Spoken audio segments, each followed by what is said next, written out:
Hello friend, good morning all of you. मैं Akhilesh Raghav UP global coaching में आपका स्वागत करता हूं। कल जो हमने बात की थी वो हिंदी की बात की। हिंदी से पहले हमारी कौन सी वीडियो गई थी? इससे पहले जो वीडियो गई है वो वाक्यों के प्रकार, जिसमें हमने बात की थी संयुक्त वाक्य, मिश्र वाक्य और सरल वाक्य। आज हम एक अलग टॉपिक पे बात करेंगे, अलंकार। और ये अलंकार वाला ये टॉपिक होगा। इसमें जो क्वेश्चन मैं रख रहा हूं या जो एग्जाम्पल मैं रख रहा हूं वो एग्जाम्पल आपके यूपी टेट, सुपर टेट और यूपी पुलिस, इनको ध्यान में रखते हुए इस वीडियो को तैयार कर रहे हैं। और इसमें अगर मैं अलंकारों की बात करूं तो सबसे पहले अलंकार का अर्थ क्या होता है बात करें। अलंकार, ये जो अलंकार शब्द है ये दो शब्दों से मिलकर बना है, अलम प्लस कार। अलम प्लस कार। अलम का अर्थ क्या होता है? अलम के अर्थ की बात करें तो इसका अर्थ होता है आभूषण। आभूषण या फिर बोले तो क्या होगा, गहना। ये आभूषण या गहना, इनका काम क्या होता है? शोभा बढ़ाना। और शोभा, ये आभूषण या गहना शोभा किसकी बढ़ाते हैं?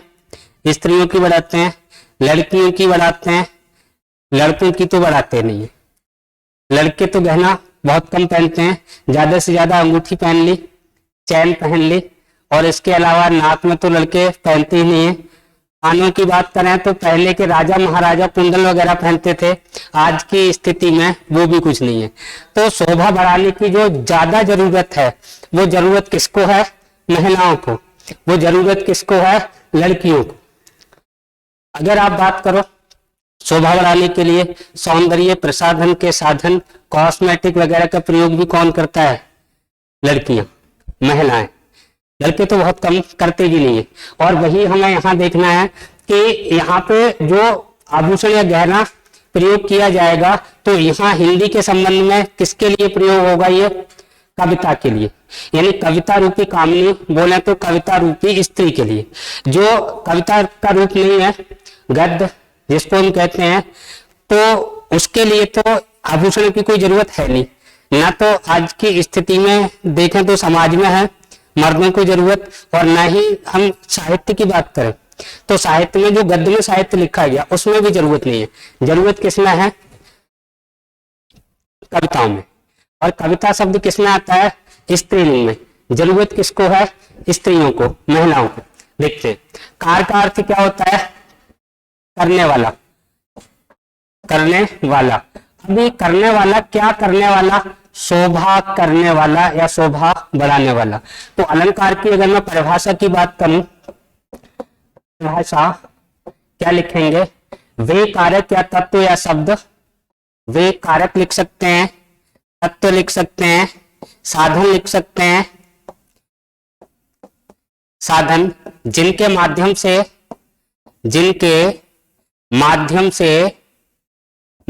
से किसकी शोभा बढ़ाते हैं? कविता रूपी कामनी की या कविता की शोभा बढ़ाते हैं। सीधा सीधा लिख लो, कविता की शोभा बढ़ाते हैं। क्या कहलाते हैं? अलंकार कहलाते हैं। और अगर हमें कविता की शोभा बढ़ानी है तो उसके भी दो तरीके हैं। कविता की शोभा दो तरीके से बढ़ेगी। कौन कौन से दो तरीके हैं? या तो अर्थ के माध्यम से बढ़ेगी या फिर शब्द के माध्यम से बढ़ेगी। अगर अर्थ के माध्यम से शोभा बढ़े तो क्या कहलाएगा? अर्थालंकार। शब्द के माध्यम से शोभा बढ़े तो क्या कहलाएगा? शब्दालंकार। दूसरी बात, अगर मैं अलंकारों के प्रकार की बात करूं, सीधा सीधा अलंकारों के प्रकार, तो प्रकार कुछ बुकों में आपको 3 मिल जाएंगे, कुछ में 2 मिल जाएंगे। प्रकार अगर पूछे जाएं तो सीधी सी बात है, प्रकार इसके निश्चित नहीं है।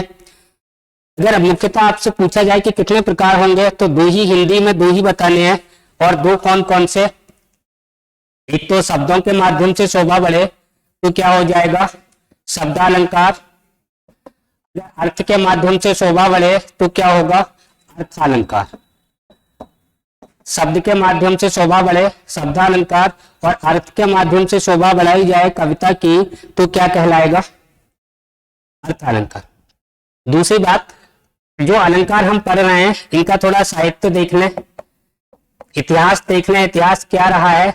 तो अलंकारों का सबसे पहले प्रयोग किस पुस्तक में या ग्रंथ में किया गया है? तो अलंकारों का सर्वप्रथम प्रयोग किस बुक में किया गया? अगर पुस्तक पूछी जाए तो अपना आंसर क्या होगा? ऋग्वेद। सबसे पहले अलंकारों का प्रयोग किसमें किया गया? ऋग्वेद के अंतर्गत किया गया। दूसरा क्वेश्चन, अगर आपसे पूछा जाए कि अलंकारों को एक संप्रदाय के रूप में स्थापित करने वाले कौन थे, या अलंकारों के जनक किसको माना जाता है, किसको कहा जाता है, तब आंसर क्या होगा? अलंकारों को संप्रदाय के रूप में स्थापित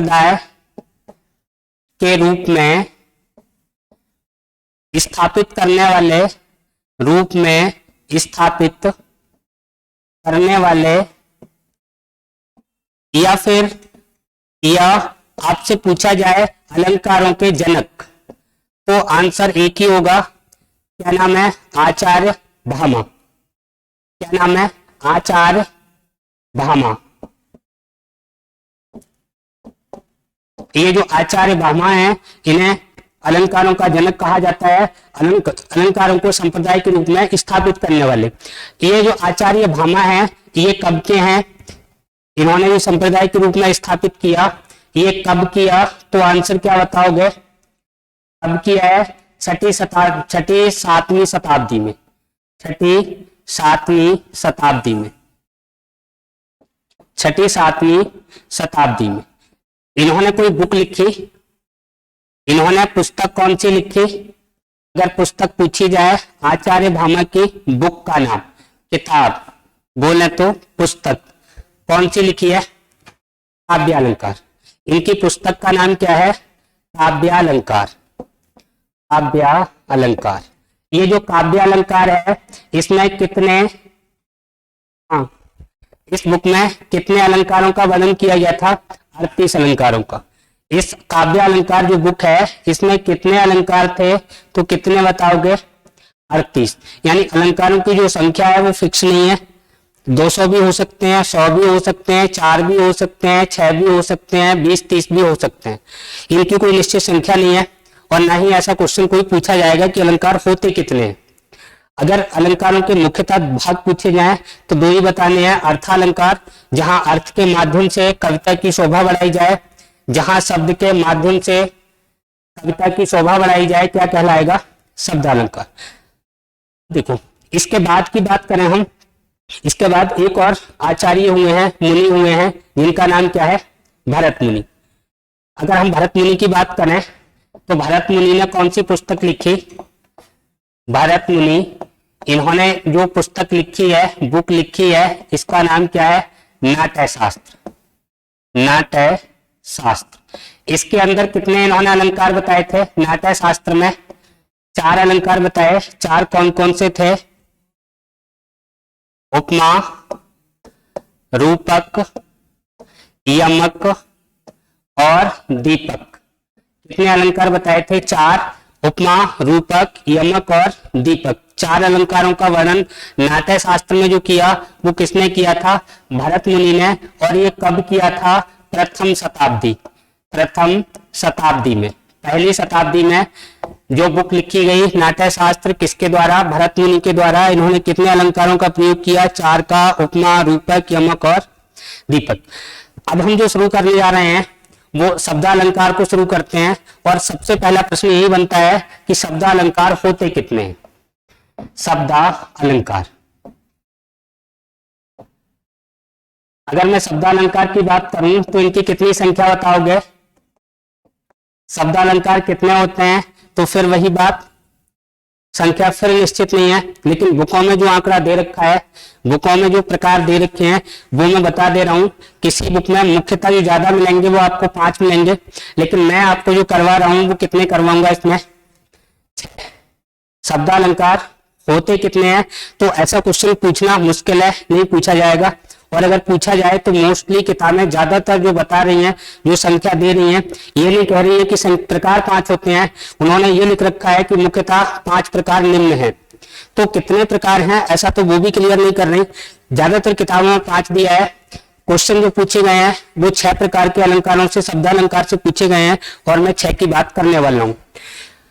अगर मैं शब्दालंकार की बात करूं तो 6 प्रकार कौन कौन से हैं, एक एक की अभी बात कर लेते हैं। एक तो होता है अनुप्रास, एक क्या होगा, अनुप्रास अलंकार। दूसरा कौन सा होगा, यमक। दूसरा कौन सा होगा, यमक। तीसरा कौन सा होगा, श्लेष। तीसरा कौन सा हो गया, श्लेष। चौथा कौन सा हो गया, वक्रोक्ति, लिख लो, वक्रोक्ति। पांचवा कौन सा हो गया, वीप्सा। और छठा कौन सा हो गया, पुनरोक्ति। पुनरोक्ति की बात करेंगे क्योंकि अब तक आज की डेट तक जो पूछे गए हैं वो 6 ही पूछे गए हैं शब्दालंकार से। अब देखो इनको थोड़ा थोड़ा समझने की कोशिश करते हैं। बाकी एग्जाम्पल वगैरह उन्हें लिखने में टाइम लगता, वो मैं लिख के लाया हूं, टेंशन लेने की जरूरत नहीं है। कोशिश करूंगा क्लास छोटी रहे, आसानी से समझ में आए, अच्छा समझ में आए। अब देखो अनुप्रास अलंकार का मतलब क्या है, ये 2 शब्दों से बना है, अनु प्लस प्रास। अनु का मतलब क्या है, अनुसरण करना। अनु का अर्थ क्या है, अनुसरण करना। प्रास का अर्थ क्या है, किसी न किसी पैटर्न में, किसी न किसी सिस्टम के अनुसार, किसी न किसी सीक्वेंस के अनुसार। यानी कि अनुप्रास का मतलब सीधा सीधा अगर परिभाषा की बात करूं तो जहां व्यंजन वर्णों की या वर्णों की आवृत्ति, अगर व्यंजन वर्ण लिखा है ठीक है, लेकिन जरूरी नहीं है व्यंजन ही वर्ण हो, स्वर वर्ण भी हो सकते हैं। तो ज्यादा अच्छा रहेगा कि जहां पर वर्णों की आवृत्ति होती हो, वर्णों की आवृत्ति। वर्णों की आवृत्ति की हम बात करें तो वर्णों की आवृत्ति तो कोई भी लाइन आप लिख दीजिए, गद्य की हो चाहे पद्य की हो, वर्णों की आवृत्ति तो हो ही जाती है। लेकिन जो वर्णों की आवृत्ति है वो किसी न किसी पैटर्न पर आधारित हो, कोई ना कोई सीरीज बनती हो। जैसा हम रीजनिंग में पढ़ते हैं कि जो कोडिंग रिकॉर्डिंग हम देखें तो उसमें पैटर्न बनता है, या तो एक एक बढ़ा के लिखा होगा या घटा के लिखा होगा, या पहले में 1 बढ़ाया, दूसरे में 2 बढ़ाया, तीसरे में 3 बढ़ाए। हो सकता है पहले में से 1 घटा दिया, दूसरे में से 2 घटा दिया, तीसरे में से 3 घटा दिया। ये भी हो सकता है प्रत्येक लेटर में समान डिजिट जोड़ी गई हो, 2-2 बढ़ा के लिखा हो, 4-4 बढ़ा के लिखा हो। तो यहाँ पे जो पैटर्न हमें अनुप्रास में देखना है, अनुप्रास में जो पैटर्न देखना है वो हमें जो शब्द दे रखा होगा उस शब्द में वर्णों का देखना है। और वर्णों का भी क्या देखना है कि या तो किसी भी शब्द का, जितने भी शब्द दे रखे हैं उनका प्रत्येक जो शब्द दे रखा है वो शब्द का प्रथम वर्ण समान हो, अंतिम वर्ण समान हो, वर्ण 2 बार आया हो, वर्ण 2 से ज्यादा बार आया हो, शब्द का शब्द रिपीट होता हो, या एक शब्द के 1 से ज्यादा अर्थ निकलते हो, या फिर और क्या हो सकता है अनुप्रास में कि सारे के सारे शब्द लगभग 80-90% एक जैसे भी दे रखे हो, तो वहां भी वर्णों की आवृत्ति है, लेकिन वो शब्द की आवृत्ति है इसलिए वर्ण की आवृत्ति है। अगर शब्द की आवृत्ति नहीं है फिर भी वर्ण की आवृत्ति हो सकती है। कुल मिलाकर अनुप्रास में हमें देखना यही है कि जहां वर्णों की आवृत्ति हो और वो भी किसी न किसी सीक्वेंस या पैटर्न पर आधारित हो। बात क्लियर हो गई होगी। वर्णों की आवृत्ति किसी न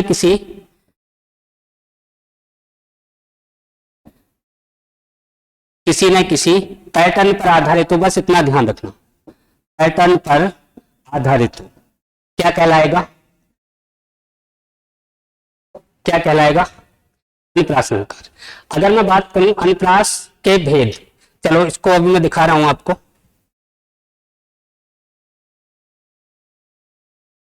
देखो सबसे पहले हम बात करें अनुप्रास अलंकार। अनुप्रास का मतलब जहां वर्णों की आवृत्ति होती हो, जहां वर्णों की आवृत्ति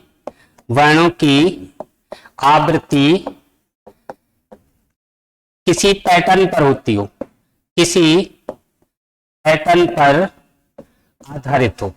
कौन से पैटर्न पे हो, अभी मैंने रीजनिंग का उदाहरण देख के आपको बताया था कि इसमें किसी पैटर्न पर आधारित हो तो क्या होगा, अनुप्रास अलंकार। अब अनुप्रास अलंकार में देखें तो पहला जो मैंने लिखा है एग्जाम्पल, तरनी तनुजा तमाल तरवर बहुछाए, लाइन लिखी नहीं है, जरूरत भी नहीं है, जिसमें अलंकार है उसी को देखना है। अब देखो मैंने यहाँ पे लिखा वर्णों की आवृत्ति, और वर्णों की आवृत्ति आप देखिए ता ता ता ता। ता वर्ण प्रत्येक शब्द का पहला पहला वर्ण है, और ये जो ता वर्ण एक से ज्यादा बार आया या वर्ण की आवृत्ति हुई, इसलिए इसमें कौन सा अलंकार हो गया? अनुप्रास अलंकार। दूसरा देखिए, चंदू के चाचा ने चंदू की चाची को चांदनी रात में चांदी की चम्मच से चटनी चटाई। ज्यादा लंबा खिंच जाएगा, कुछ शब्द यहां से हटा दिए हैं। देखिए, चंदू के चाचा ने चंदू की चाची को चटनी चटाई। कहाँ चटाई? चांदनी रात में। किससे चटाई? चांदी की चम्मच से चटाई। अब देखो यहाँ चा, देखो प्रत्येक शब्द का पहला पहला वर्ण क्या आ रहा है? चा। वर्णों की आवृत्ति है, कौन सा हो गया? अनुप्रास अलंकार। अगला देखिए, रघुपत राघव राजा राम, इसमें प्रत्येक शब्द का पहला पहला वर्ण क्या दे रखा है? हाँ, रावण। रावण दे रखा है, और प्रत्येक शब्द का पहला वर्ण है, एक से ज्यादा बार आया, इसका मतलब कौन सा अलंकार हो गया? और सुनो, यहां पे देखें अनुप्रास के एग्जाम्पल, एक दो और देख लो, आते तो होंगे आपको। हाँ, पीतल की तीली में पपीता पीला पीला, पीला पीला, दो बार लिखना है। अब देखो अनुप्रास अलंकार, पीतल की पतीली में पपीता पीला पीला। अब देखो पावड़ की आवृत्ति आप देखिए कितनी बार हो गई? 1 2 3 4, पीला पीला डबल लिखेंगे तो 5 बार, यानी प्रत्येक शब्द का पहला वर्ण सेम। अलंकार कौन सा? अनुप्रास अलंकार। पप्पू प्रधान ने पौवा पिलाया, पप्पू प्रधान ने पौवा पिलाया। पिया होगा? पिया है कभी? नहीं पिया होगा। देखो इसमें देखो, पा वर्ग की आवृत्ति पा पा, पौवा में पा, पिलाया में पा। अलंकार कौन सा? अनुप्रास अलंकार। अब देखो अगर अनुप्रास ये प्रत्येक शब्द का पहला पहला आ रहा है, कहीं हो सकता है वही दूसरा दूसरा आ जाए, कहीं हो सकता है लास्ट वाला आ जाए, कहीं हो सकता है कि जो आवृत्ति हो वो 2 ही बार हो, ऐसा भी हो सकता है 2 से ज्यादा बार हो। तो ये क्या होंगे? अनुप्रास के अलग अलग प्रकार हो जाएंगे, यानी वर्णों की तो आवृत्ति होगी। अब जिस पैटर्न की मैं बात कर रहा था वो पैटर्न क्या है, उस पैटर्न के आधार पर ही अनुप्रास के अलग अलग इन्होंने भाग कर दिए। उन भागों को देखते हैं, कौन कौन से भाग हैं।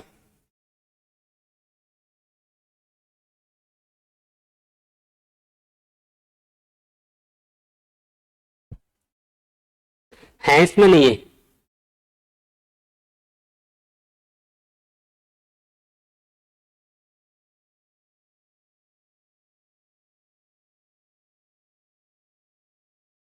नहीं है। चलो मैं लिख दे रहा हूं, करवा दे रहा हूं। वक्रोक्ति, वीप्सा, अनुप्रास। देखो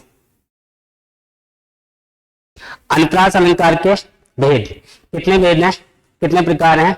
6। अब समस्या यह है, कुछ किताबों में इसके प्रकार भी आपको 5 मिलेंगे, छठा नहीं मिलेगा, कोई बात नहीं, 6 के 6 मैं करवा रहा हूं, अब पढ़ लो। पहला है, यानी कि अनुप्रास क्या मतलब है? अनुप्रास का वर्णों की आवृत्ति। अब वर्णों की आवृत्ति किस पैटर्न पर आधारित है, उस पैटर्न का नाम ही क्या है? अनुप्रास के प्रकार है। जहां 6 का अनुप्रास ये क्या होगा? जहां वर्णों की आवृत्ति कितनी बार हो? 2 बार, यानी वर्ण 2 बार आए या वर्ण समूह 2 बार आ जाए। वर्णों का समूह या शब्द कहना, अगर शब्द कहना हो शब्द 2 बार आ रहा है, वर्ण समूह 2 बार आ रहा है, वर्ण 2 बार आ रहा है, एक ही बात है। अगर वर्ण समूह और 2 बार आ रहा है, इसका मतलब वर्ण तो निश्चित रूप से 2 बार आएगा ही। क्यों आएगा? क्योंकि जो समूह बना है वो वर्णों से मिलकर ही बना है। तो अगर वर्ण समूह 2 बार आ जाए या वर्ण 2 बार आ जाए, उसे क्या बोलेंगे? 6 का अनुप्रास। यानी कि वर्ण या वर्ण समूह कितनी बार आए? 2 बार। अब 2 बार आ जाए तो 6 का, 2 से ज्यादा बार आ जाए वृत्त्या। अगर पूरे के पूरे शब्द के शब्द रिपीट हो जाएं, 80-90% शब्द अगर रिपीट होते हैं तो क्या होगा? लाटा। अगर अंतिम वाला वर्ण रिपीट हो रहा है तो क्या कहलाएगा? अंत्या। और अगर सुनने में ऐसा लगता है कि जितने भी वर्ण आए हैं वो किसी न किसी वर्ग से निकले हुए हैं, चाहे का वर्ग के हों, ता वर्ग के हों, टा वर्ग के हों, पा वर्ग के हों, किसी भी वर्ग के हों तो वो क्या कहलाएगा, श्रुत्यानुप्रास। अगर किसी भी शब्द का अंतिम वर्ण जो है दूसरा शब्द उसी वर्ण से शुरू हो तो वो क्या कहलाएगा, अंत्यारंभ। यानी जहां पर अंत होता हो जिस वर्ण पे, वहीं से अगले वाले शब्द का पहला वर्ण शुरू होता हो तो वो क्या कहलाएगा, अंत्यारंभ। एक एक को देखते हैं। छेका, आते आनंद मगन में तारी। यहाँ पे छेका का मतलब क्या है, 2 बार आना चाहिए। वर्ण कितनी बार आना चाहिए, 2 बार। देखते हैं, देखो आ कितनी बार आया, 2 बार। देखो व्यंजन वर्ण नहीं है, बुकों में व्यंजन वर्ण हो सकता है लिखा हो, लेकिन आपको व्यंजन वर्ण नहीं लिखना है, केवल वर्ण लिखना है। अब वर्ण स्वर भी हो सकता है, व्यंजन भी हो सकता है। अब यहाँ आ अपना 2 बार आ गया। अगर मैं माँ की बात करूं, ये व्यंजन वर्ण है, कितनी बार आ गया, 2 बार। तो अगर 2 बार जहां वर्णों की आवृत्ति हो, कोई भी वर्ण 2 बार आए, कौन सा अलंकार होगा, छेका। नीचे वाले में देखिए, कानन कठिन भयंकर भारी, का सॉरी भा और भा, यानी का 2 बार, भा 2 बार, कौन सा अलंकार, छेकानुप्रास। और देखिए, घोर घाय हिम बारी बारी, तुम तंग हिमालय भंग। अब इसमें देखो, घा और घा कितनी बार, 2 बार। हानि आया है 2 बार। इसमें देखो, बा और बा, बारी बयारी कितनी बार, 2 बार। ता देखिए, तुम तंग कितनी बार, 2 बार। यानी प्रत्येक जो वर्ण है किसी शब्द का यहाँ पे 2 बार आ रहा है, और 2 बार जहां वर्णों की आवृत्ति हो क्या कहलाएगा, छेका। एक और एग्जांपल देखिए, बाल बली सूखी सुखद यही रूखे रुख धाम। इसमें देखो, बाल यानी यहाँ पे वर्ण समूह रिपीट हो रहा है।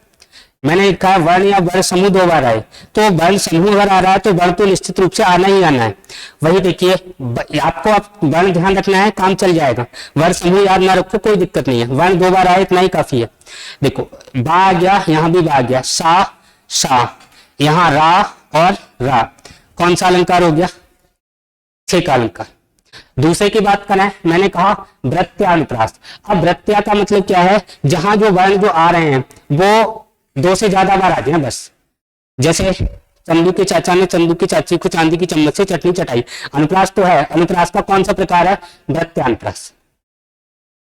और अभी एग्जाम्पल हमने लिखे, और कौन कौन से लिखे थे, रघुपत राघव राजाराम। रा वर्ण 2 से ज्यादा बार आया, 2 से ज्यादा बार आया तो कौन सा हो गया, वृत्त्यानुप्रास। इसके अलावा, चार चंद्र की चंचल किरणें खेल रही थी जलथल में। एग्जाम्पल सुना होगा, चारों चंद्र की चंचल किरणें खेल रही थी जलथल में। इंपोर्टेंट एग्जाम्पल है, जो मैंने बोला है इसको ध्यान से सुन लेना, लिख लेना। यहाँ नहीं लिखा है तो इसमें 4 जो वर्ण है वो 2 से ज्यादा बार आया है, और 2 से ज्यादा बार आया है तो किसमें जाएगा, फिर वृत्त्यानुप्रास में। क्लियर हो गया होगा। अब देखो, लाटा की अगर मैं बात करूं तो लाटा में पहली बात तो जितने भी दोहा हैं, चौपाई हैं, छंद हैं, अगर ये कोई भी आपको दिखाई दे तो नहीं, अंत्या में जाएंगे। दोहा चौपाई छंद किसमें जाएंगे, अंत्या में। लाटा में क्या होगा, देखो यहाँ पे वृत्त्या मैंने बताया वर्णों की आवृत्ति अनेक बार। अनेक बार का मतलब 2 से अधिक बार, ऐसे भी लिख सकते हैं, 2 से अधिक बार। 2 से अधिक बार आ जाए तो कौन सा हो जाएगा, वृत्त्या। अगर 2 बार आ जाए तो छेका। अब देखो, यहां शब्दों की आवृत्ति अगर हो जाए, शब्दों की होगी तो वर्णों की तो निश्चित रूप से होगी। अब शब्दों की अगर आवृत्ति हो जाए तो उसको क्या कहेंगे, लाटानुप्रास। शब्दों की आवृत्ति हो जाए तो उसको क्या कहेंगे, लाटानुप्रास। अगर जो आपको पंक्ति दे रखी है उस पंक्ति में अंतिम वाला वर्ण समान है तो वो किसमें जाएगा, अंत्यानुप्रास में। और जो सुनने में एक ही वर्ग के लगते हो वो किसमें जाएंगे, श्रोत्या में। अभी एग्जांपल दिखा रहा हूं। ऐसे शब्द जिस पहले शब्द का जो अंतिम वर्ण है वही अगले वाले शब्द का प्रथम वर्ण हो, किसमें जाएगा, अंत्यारंभ। इनके एग्जांपल और देखते हैं। अभी देखो, वृत्त्यानुप्रास जहां व्यंजन वर्णों की अनेक बार आवृत्ति हो, या ऐसे भी कह सकते हैं 2 से अधिक बार आवृत्ति हो। अगर 2 बार हो तो किसमें जाएगा, छेका में। 2 से ज्यादा बार हो तो किसमें जाएगा, फिर वृत्त्या में। देखो, मन कांचे नाचे वृथा साचे राचे राम, कौन सा वर्ण, चावर्ण। 1 2 3 4 कितनी बार आया, 4 बार। अब ये मैं ढूंढना कि पहले नहीं आया या पीछे आ गया, आगे पीछे इससे बिल्कुल मतलब नहीं है। आगे भी आ सकता है, पीछे भी आ सकता है, लेकिन यहाँ थोड़ा सा आपको डाउट हो सकता है। कि अंत्य अनुप्रास है ना, वो कंडीशन यहाँ आपको लग सकती है कि शब्द के अंत में आ रहा है। अगर इसमें पूछा जाए तो इसमें वृत्तीय अनुप्रास तो है ही। अगर अंत्य अनुप्रास अगर ऑप्शन हो तो हो सकता है वृत्तीय अगर ऑप्शन ना हो तो अंत्य भी सही माना जाए, बस इतना भी ध्यान रखना, दोनों ही है इसमें। अगला देखिए, भव्य भावों में भयानक भावना भरना नहीं। भा भा भा भा भा कितनी बार? 5 बार। 5 बार भा वर्ण की आवृत्ति हो गई, 2 से ज्यादा बार हो गई, किसमें जाएगा? वृत्तीय अनुप्रास में। अगला देखिए लाटानुप्रास, इसे किस नाम से जानते हैं? इंपोर्टेंट। शब्दानुप्रास किसको कहा जाता है? लाटानुप्रास को। शब्दानुप्रास किसको कहा जाता है? लाटानुप्रास को। और इसमें होता क्या है, लगभग 80% वर्ण रिपीट होते हैं, जैसे कि तैसे होते हैं, थोड़ा बहुत अंतर आपको देखने को मिलेगा, लेकिन इनका अर्थ नहीं बदलता। अर्थ क्या होता है?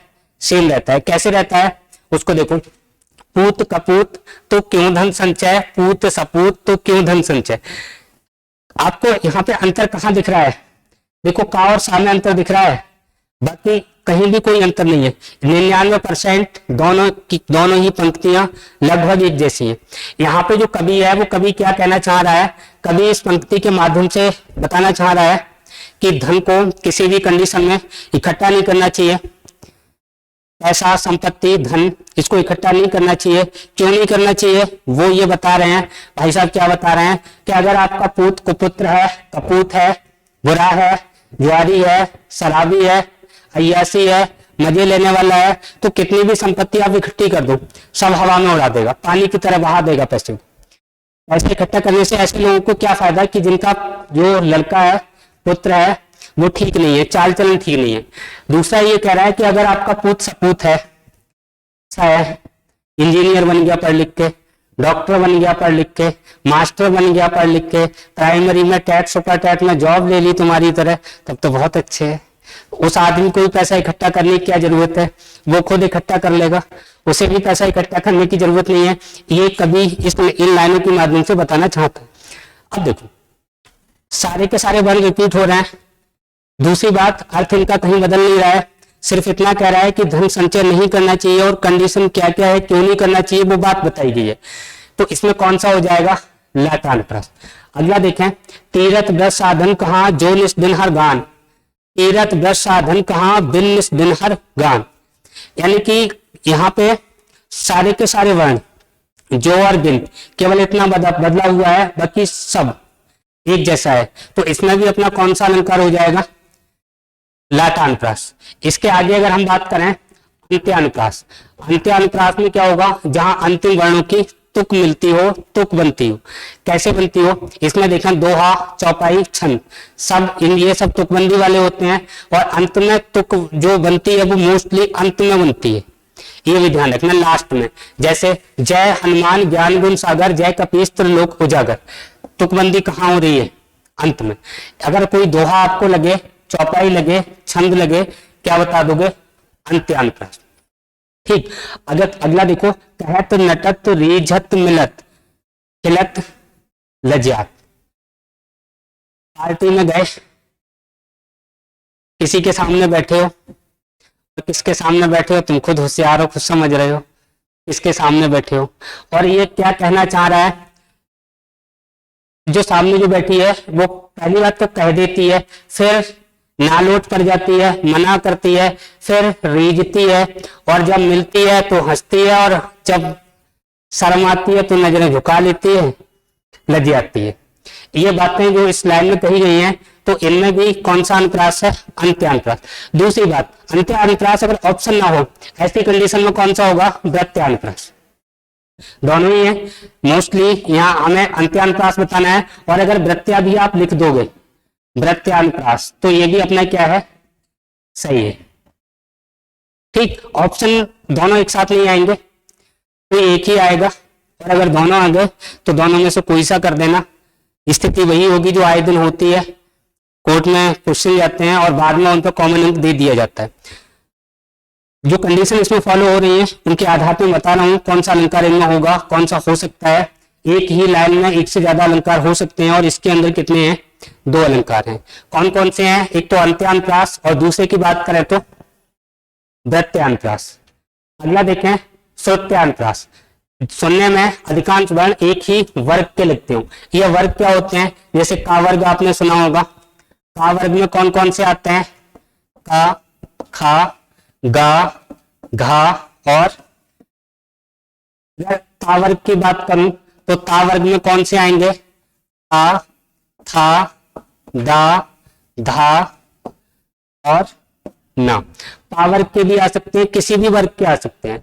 तो श्रुत्यांतरास सुनने में जहां अधिकांश वर्ण एक ही वर्ग के लगते हो, एक ही वर्ग के दिखाई देते हो, कौन सा हो जाएगा? श्रुत्यांतरास। देखिए आप, दिनांत था, दीनानाथ डूबते। अब देखो इसमें दा, ना, ता, था, दा, ना देख ले किस वर्ग के हैं? सभी के सभी। अधिकांश वर्ण किस वर्ग के हैं? आ वर्ग के। ता, था, दा, धा, ना। और जहां एक ही वर्ग के, मोस्टली अधिकांश वर्ण जहां एक ही वर्ग के आ जाते हो, वो कौन सा होगा? श्रुत्यांतरास। श्रुत्या का मतलब सुनने में अधिकांश वर्ण एक ही वर्ग के लगते हो, एक ही वर्ग के दिखाई देते हो। जब पेपर में आप देखोगे तो सुनाई तो देगा नहीं, दिखाई देगा।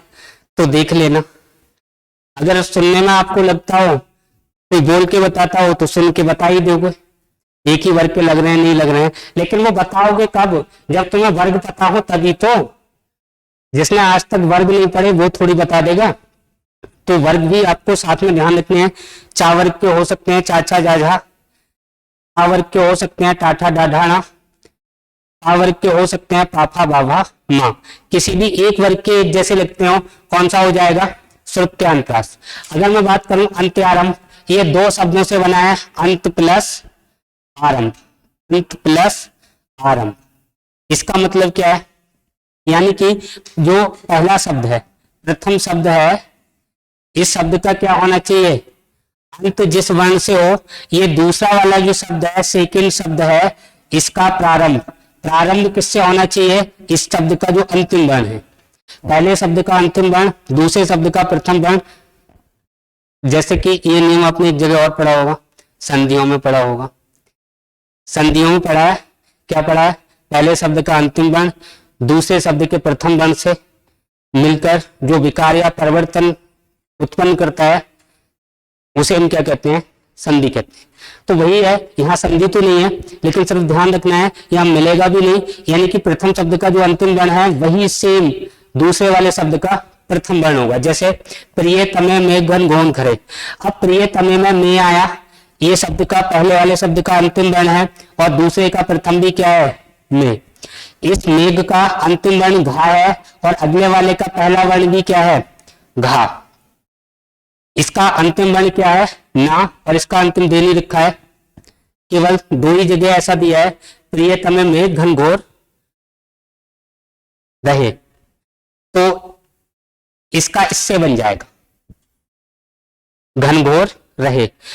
इसका जो अंतिम, इसका पहला, इसका अंतिम, इसका पहला, इसका अंतिम, इसका पहला, कौन सा हो जाएगा? अंत्यारंभ। यानी कि पहले शब्द का जहां अंत होता हो, दूसरे शब्द का उसी वर्ण से क्या होता हो? आरंभ होता हो, प्रारंभ होता हो, शुरू होता हो। और देखते हैं जो अपने अलंकार बचे वो कौन से बचे। अनुप्रास कंप्लीट हो गया। अनुप्रास के बाद अगला कौन सा होगा? यमक। अनुप्रास के बाद दूसरा कौन सा है? यमक अलंकार। यमक अलंकार की बात कर लो। यमक अलंकार क्या होता है? अभी एग्जांपल दिखा रहा हूं आपको। यमक अलंकार जहां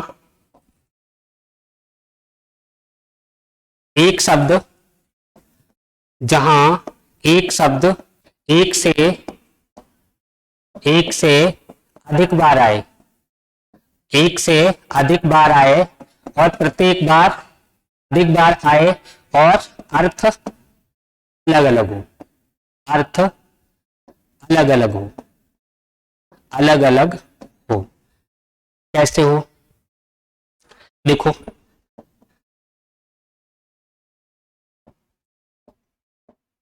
इश्क है उनसे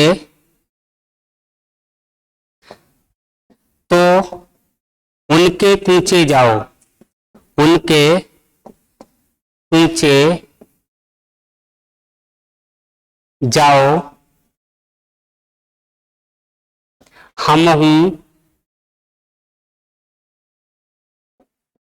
ऊंचे गए, तुम हूं ऊंचे जाओ, तुम हूं ऊंचे जाओ। देखो फिर से सुनो, एक शब्द एक से ज्यादा बार आए और प्रत्येक बार अर्थ क्या हो, अलग अलग। अब देखो एक ही शब्द एक से ज्यादा बार आ रहा है, कितनी बार आ गया, 3 बार आ गया। कहां कहां आ गया, ऊंचे ऊंचे ऊंचे। लाइन देखो, इस है उनसे तो उनके पूछे जाओ, हम हूं पूछे गए और तुम हूं पूछे जाओ। इस पहले वाले पूछे का अर्थ क्या है, पहले वाले का क्या क्या है इसका अर्थ, पूछे का अर्थ होता है गली या मोहल्ला। क्या अर्थ है, गली या मोहल्ला। और जब गली और मोहल्ले में गए तो हम तो भाई साहब पूछे गए। हाँ, कुटना पिटना, कुटना या पिटना। अरे किसी के घर के चक्कर काटोगे तो क्या करो, क्या करेगा, कोई स्वागत थोड़ी करेगा। जो स्वागत करने का तरीका है वो देख लो कौन सा है। अब दूसरी बात, तुम हूं पूछे जाओ, इस पूछे का मतलब फिर से वही क्या है, गली। तुम हूं पूछे जाके एक बार देख लो, तुम्हारे साथ क्या होने वाला है, कैसा स्वागत होगा, तुम्हें भी पता लग जाएगा। हम तो गए और हमारे साथ क्या हुआ वो हमने लिख दिया, तुम्हारे साथ क्या हुआ वो तुम लिख दो, ठीक है। और देखो क्या हो सकता है, देखो एक एग्जांपल मैंने और बताया था, सजना है सजनी के लिए, सजना है सजनी, सजना है सजना के लिए, सजनी के लिए, सजना है सजना के लिए, कोई बात नहीं। अरे भैया कोई सजना के लिए सज सकता है तो सजनी के लिए भी तो सज सकता है, क्यों नहीं सज सकता। अब अलंकार में फिट नहीं हो रहा तो कोई बात नहीं, जो फिट हो रहा है उसे लिख लो। हाँ देखो, सजना है सजना के लिए, सेम शब्द कितनी बार, 2 बार। इस सजना का अर्थ क्या है, सजना समझना, तैयार होना, मेकअप करना, यही तो सजना है। और दूसरे सजना का अर्थ क्या है, प्रेमी। किसके लिए सजना है, प्रेमी के लिए, इसका मेकअप करना। और जो आप तो सब जानते ही हो कैसे सजा जाता है। हाँ, 4 बार बाल इधर से उधर करो। हाँ, अब देखो और इसके एग्जांपल देख लेते हैं यमक के। देखिए आप, यमक अलंकार, यमक अलंकार जहां एक शब्द एक से अधिक बार आए, प्रत्येक बार अर्थ क्या हो, अलग अलग हो, अभी मैं समझा चुका हूं। जो आए हुए एग्जाम्पल हैं उनमें देख लीजिए, कनक कनकते 100 गुनी, मादकता अधिकार, या खाए बोराए जग, बा पाए बोराए। एक कनक का अर्थ क्या है, सोना, और दूसरे का क्या है, धतूरा। धतूरा एक तरह का फल, और ये धतूरा जो फल है जहरीला फल है। धतूरा एक फल का नाम है, जहरीला फल है। एक कनक का अर्थ सोना और दूसरे कनक का अर्थ धतूरा।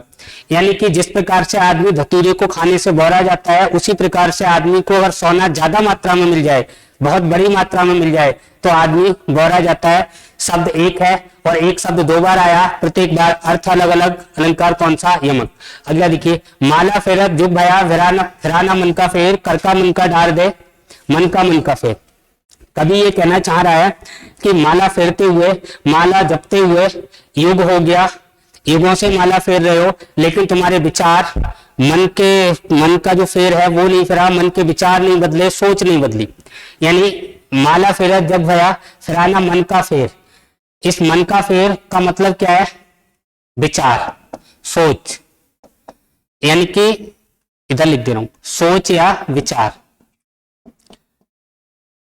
मन का फेर का मतलब है सोच नहीं बदली, विचार नहीं बदले, मानसिकता नहीं बदली। जैसी मानसिकता पहले थी वैसी ही आज तक बनी रही, जबकि युगों से आप क्या कर रहे हो, माला फेर रहे हो, भजन कर रहे हो, पूजा कर रहे हो। अब यहाँ ये क्या कह रहे हैं, कर का मन का डार दे। यानी कर का मतलब होता है हाथ, जो हाथ में आपने माला ले रखी है, जिसे आप जप रहे हो, उसे आप डाल दो। इसका अर्थ क्या है, माला। जो हाथ में माला ले रखी है उसको आप डाल दो। ये जो आप इतने समय से जो पूजा कर रहे हो, ये मन का फेर है, विचारों का फेर है। ये माला फेरने से विचार नहीं बदलते हैं, ऐसा कवि का कहना है। बात क्लियर हो गई? फिर से देख लो, शब्द एक से ज्यादा बार, जितनी बार उतने ही अर्थ। अलंकार कौन सा होगा? यमक। वर्ण एक से ज्यादा बार आए, कौन सा होगा? अनुप्रास। किस सिस्टम में वो आए? जिस सिस्टम में आएंगे वो सिस्टम के आधार पर अनुप्रास के 6 प्रकार हो गए। ठीक, अगला देखते हैं, यमक के बाद कौन सा आता है? श्लेष। कौन सा होगा? श्लेष अलंकार। अगर मैं श्लेष अलंकार की बात करूं तो इस श्लेष का अर्थ क्या होता है? चिपका हुआ। चिपका हुआ। क्या चिपका हुआ? चिपका हुआ क्या? आदमी? क्या चिपका हुआ? अर्थ चिपका हुआ। क्या चिपका हुआ? अर्थ चिपका हुआ। क्या चिपका हुआ? अर्थ।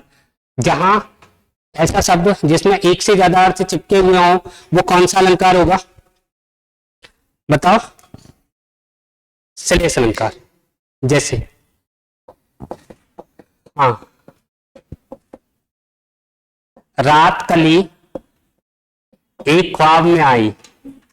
रात कली एक ख्वाब में आई और गले का हार हुई।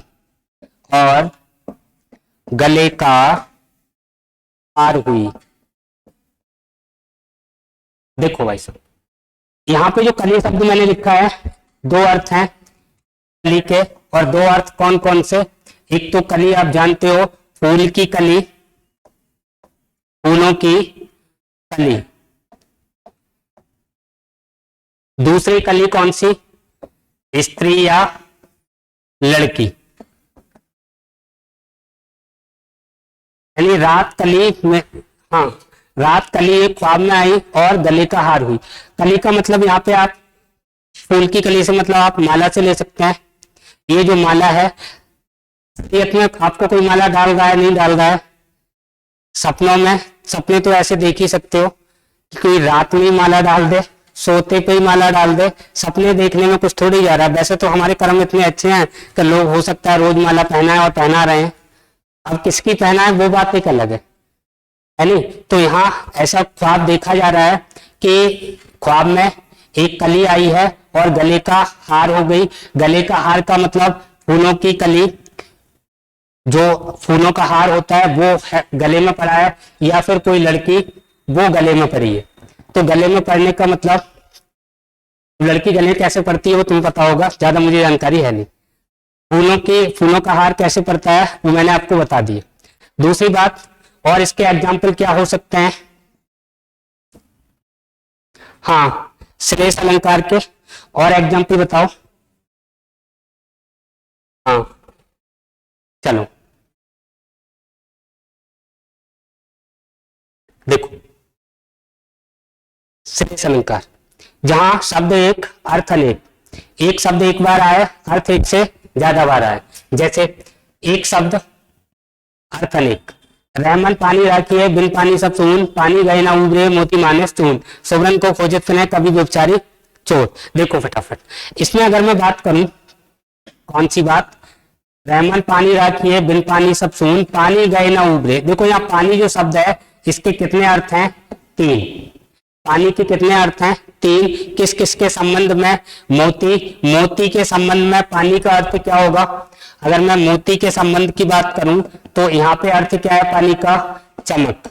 दूसरा मानुष यानी मनुष्य, मनुष्य के संबंध में पानी का अर्थ क्या है? हाँ, मनुष्य के संबंध में पानी, जिसे लोग कहते नहीं इसकी सबकी आंखों का पानी चला गया। इज्जत, शर्म, शर्म, इज्जत, शर्म, हया, जो भी कहते हैं। अगर हम बात करें चून, ये चून वही जो आप समझ रहे हैं, कोई दूसरा वाला नहीं है। हाँ, जिसकी रोटी बनती है, अगर पानी ना हो तो रोटी नहीं बनेगी, आटा नहीं मिलेगा। तो यहाँ इस चून के संबंध में पानी का अर्थ पानी ही है। जल कह सकते हैं ज्यादा से ज्यादा। तो यहाँ पे पानी के कितने अर्थ हो गए? एक तो पानी का पानी बोले तो जल, दूसरा शर्म इज्जत, तीसरा बोले मोती के संबंध में क्या है? चमक। तीसरा देखिए सुवर्ण, इस शब्द के 3 अर्थ, शब्द एक अर्थ अनेक। यानी कभी कभी किसको खोजना चाहता है? सुवर्ण को खोजत फिरे कभी व्यभिचारी चोर। ये जो कवि है ये किसको खोजना चाहता है? सुंदर वर्ण। वर्ण का मतलब अक्षर, जो व्यंजन वर्ण, स्वर वर्ण, जो वर्णमाला आप पढ़ते हो, सुंदर वर्ण खोजना चाहता है कौन? कवि। दूसरा व्यभिचारी को क्या चाहिए भाई साहब? लुच्चे गुंडे को क्या चाहिए? सुंदर स्त्री या लड़की। तो व्यभिचारी क्या चाहिए? सुवर्ण का सुंदर स्त्री कह सकते हैं, सुंदर स्त्री या लड़की। अगर बात करें चोर, चोर को क्या चाहिए? स्वर्ण का अर्थ क्या आएगा? सोना, गोल्ड। तीसरा अर्थ क्या हो जाएगा चोर के संबंध में? गोल्ड बोले तो सोना। कितने अर्थ हो गए? 3। कौन सा अलंकार हो गया? श्लेष अलंकार। अगला देखते हैं, श्लेष के बाद कौन सा आता है? वक्रोक्ति। कौन सा आएगा? वक्रोक्ति अलंकार। अब वक्रोक्ति अलंकार का मतलब क्या है कि शब्द यहाँ पे एक से ज्यादा बार आएगा। वक्रोक्ति हो सकता है लेकिन दोनों का अर्थ अलग अलग होगा नहीं, निकाला जाएगा। दूसरी बात, शब्द एक बार आ सकता है, अर्थ एक से ज्यादा हो सकते हैं, होंगे नहीं, निकाले जाएंगे। यानी कि अगर श्लेष अलंकार का एग्जाम्पल है तो श्लेष अलंकार वाला भी वक्रोक्ति हो सकता है। यमक अलंकार का उदाहरण है, यमक अलंकार भी वक्रोक्ति में जा सकता है। जो वक्रोक्ति में गए हैं उनमें श्लेष हो सकता है, जो वक्रोक्ति में गए हैं उनमें यमक हो सकता है। दोनों के एग्जाम्पल देखते हैं। जहां टेढ़ा मेढ़ा अर्थ जानबूझ के निकाला जाए। दूसरी बात, इसमें कॉमा का प्रयोग अर्थ को बदल देगा और इसमें क्वेश्चन, जो क्वेश्चन मार्क होता है वो क्वेश्चन मार्क इसमें मोस्टली आ जाता है। अगर मैं इसमें बात करूं पहले वाले एग्जाम्पल में, को तुम है घनश्याम हम तो बरसों कित जात। इसका मतलब यह है, ये जो घनश्याम है, इस घनश्याम के 2 अर्थ हैं, लेकिन यहाँ पे श्लेष मत बता देना। 2 अर्थ यहाँ पे कौन कौन से हैं? यानी कि जब कृष्ण जी दरवाजे पे आते हैं, घर के अंदर राधा होती है और जब वो गेट बजाते हैं तो अंदर से राधा आवाज देती है, कौन हो तुम? तो दरवाजे के बाहर से आवाज आती है, घनश्याम है हम कौन है? घनश्याम है। तो राधा का मजाक का मूड है और लड़कियों का तुम जानते ही हो, जब मजाक के मूड में हो तो किसी का कुछ तुम्हारा मूड कितना ही अपसेट हो, अगर वो मजाक के मूड में है तो तुम्हें तो भाई साहब उनकी सुननी पड़ेगी। और क्या सुनना है भाई साहब? हम तो आम आदमी है, ये भगवान सुनना है। क्या सुनना है? ये क्या कह रही है? अगर तुम घनश्याम हो तो बरसों की जात, यानी कहीं दूसरी जगह जाके बरसों यहाँ क्या कर रहे हो? यानी घनश्याम का अर्थ एक तो कृष्ण और दूसरा घनश्याम का अर्थ काले बादल। काले बादल, बात समझ में आई? यानी अब देखो, हो सकता है आपके दिमाग में ये आता हो ये श्लेष अलंकार है, बिल्कुल नहीं है। मैंने क्या बताया? क्वेश्चन मार्क आता हो। दूसरा क्या बताया? कॉमा का प्रयोग अर्थ को बदलता हो, किसमें जाएगा? वक्रोक्ति में, यानी जहां जानबूझ के दूसरा अर्थ निकाला जाता हो। दूसरी बात, अब ये इसमें ऑप्शन वक्रोक्ति मान लो नहीं है, उस कंडीशन में श्लेष में जा भी सकता है, इतना भी ध्यान रखें। इसको अगर मैं संयुक्त रूप से बोलूं तो इसमें जो वक्रोक्ति के प्रकार होते हैं, 2 प्रकार होते हैं वक्रोक्ति के, और वक्रोक्ति के 2 प्रकार होते हैं। वक्रोक्ति श्लेषालंकार है, वक्रोक्ति श्लेषालंकार, यानी इसमें श्लेष अलंकार भी है और कौन सा है? वक्रोक्ति भी है। तो अगर वक्रोक्ति आ जाए बहुत अच्छी बात है, वक्रोक्ति ऑप्शन में ना हो, श्लेष आ जाए बहुत अच्छी बात है। जबकि इसका जो राइट आंसर होगा, और अंदर की हम बात करेंगे तो वक्रोक्ति श्लेष इसको कहा जाता है। दूसरी बात, अगला देखते हैं। एक कबूतर देख हाथ में, पूछा अपर कहाँ है? उसने कहा अपर कहाँ, उड़ गया सपर है। एक राजा अपनी महारानी को 2 कबूतर देके जाता है, और ये कबूतर जब देके जाता है और जब शिकार करके बाहर से लौट के जब आता है तो अपनी रानी के, महारानी के हाथ में एक कबूतर देखता है। और जब एक कबूतर देखा तो उस राजा ने पूछा दूसरा कहाँ है? और रानी भी मजाक के मूड में, राजा जिस मूड में है उसमें तो है ही, रानी भी मजाक के मूड में। और रानी क्या बोली? देखो, एक कबूतर देख हाथ में, पूछा अपर कहाँ है। इस अपर का अर्थ है दूसरा वाला, सेकंड वाला, कि 2 कबूतर हम देखे गए, अपर कहाँ है, दूसरा कहाँ है। तो रानी क्या कह रही है? उसने कहा अपर कहाँ। इस अपर का अर्थ बिना पर का, बिना पंख का, बिना पर या फिर पंख, ये क्या कह रही है कि उसने कहा अपर कहाँ, यानी बिना पर का कहाँ, बिना पंख का कहाँ, वह तो सपर था उड़ गया, यानी उसके तो पर थे, पर शायद था उड़ गया, दूसरा अर्थ कहाँ रखा है।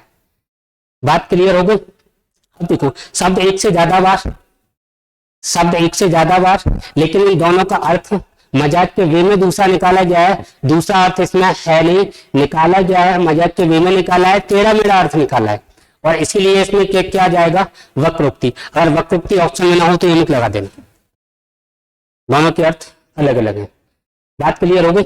और देखते हैं, कौन द्वार पर हरि में राधे, क्या वानर का काम यहाँ फिर वही वक्रोक्ति श्लेषा। इस शब्द, इस हरि के दो अर्थ, एक तो कृष्ण और दूसरा वानर। कृष्ण भगवान दरवाजे पे आते हैं तो वही राधा मिलेंगी, और कौन, इनकी तो जहां मुलाकात होगी वहां राधा से ही होगी, है नहीं। जिसके नसीब में राधा है ठीक है, जिसके नसीब में नहीं है वो ढंग से पढ़ लो, शादी ठीक ठाक हो जाएगी, मिल जाएंगी, कोई परेशानी नहीं है। अब देखो कौन द्वार पर, तो कृष्ण भगवान कहते हैं हरि में राधे, तो राधा जो है वो भी देखो क्या, वो फिर से मजाक के मूड में, तो उन्होंने क्या कहा कि जो आप हरि हो, वानर हो, तो जाओ यहाँ, वानर का क्या काम है।